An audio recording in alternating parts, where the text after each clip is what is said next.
guys, it's Bryony. Welcome back to my channel. So today I'm doing another bump date, my 24/25 week bump date.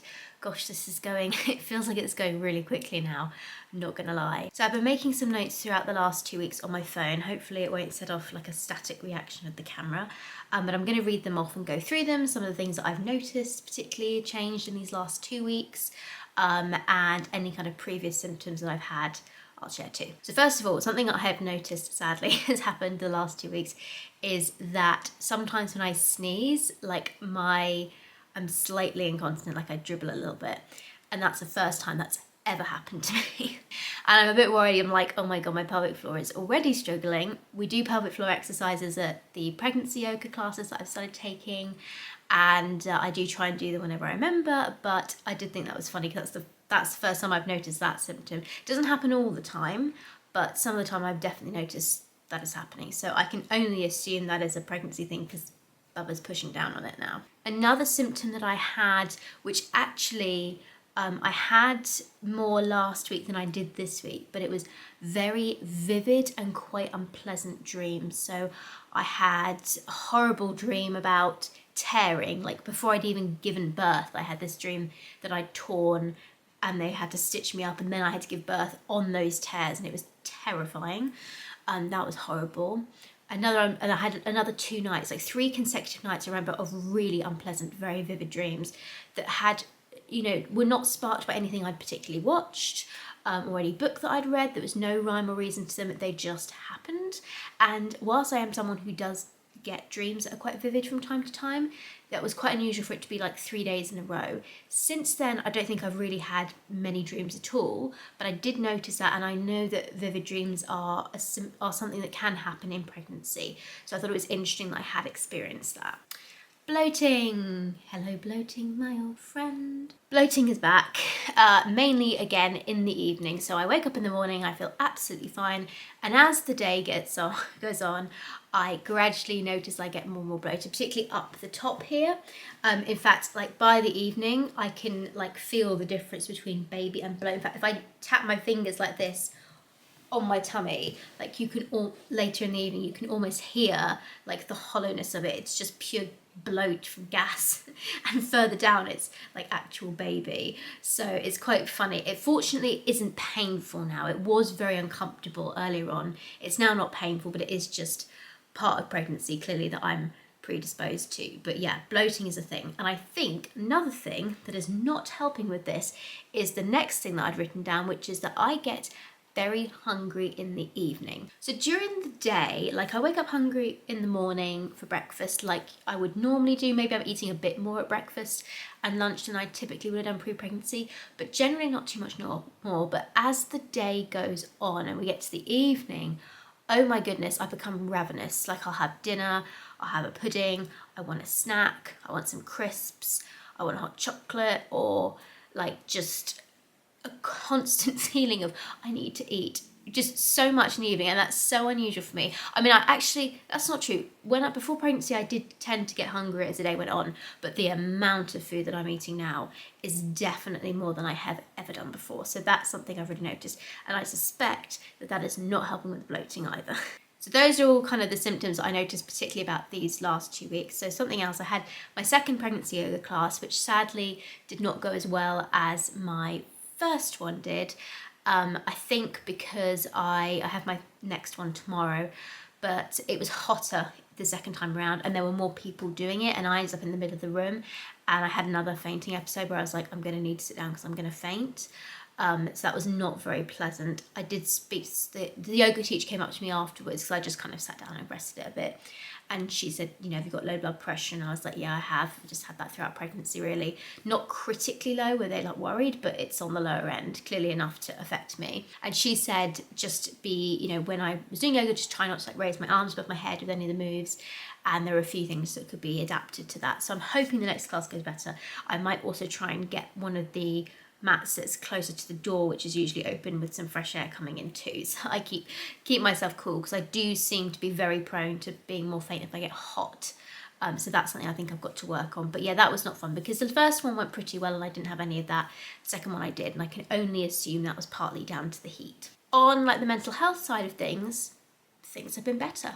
I don't know what happened, but like sometime around the 21-week mark, things started to kind of gradually get better, and I have had less and less depressive or anxious episodes. They still happen from time to time and occasionally, but other than that, but nowhere near as much before. Before it was daily, and it was really draining physically, emotionally, to go through that every single day and to not know what was triggering it or anything.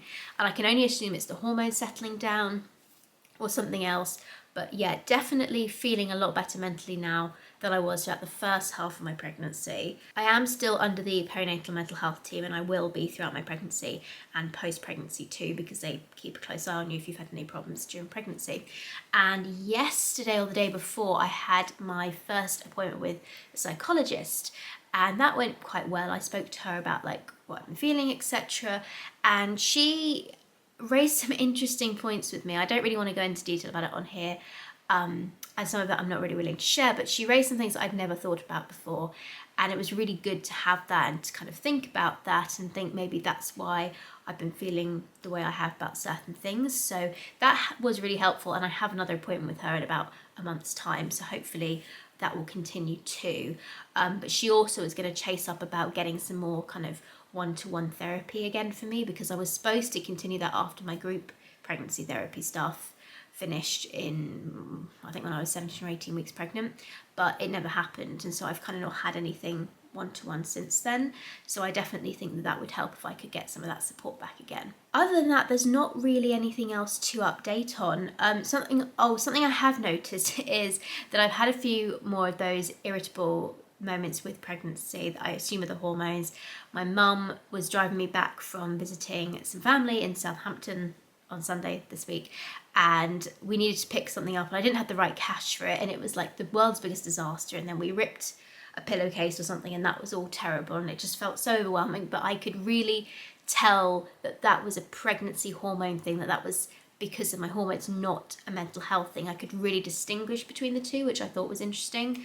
And I was able to go, oh no, that was irritation and irritability, and I could tell that was very much my hormones.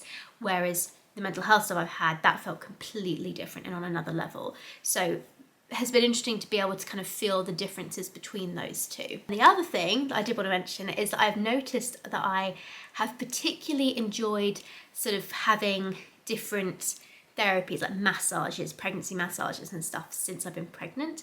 I liked them beforehand, but I was never like overly into them. But now, like, I've always liked head massages. That's my kind of favourite type of massage.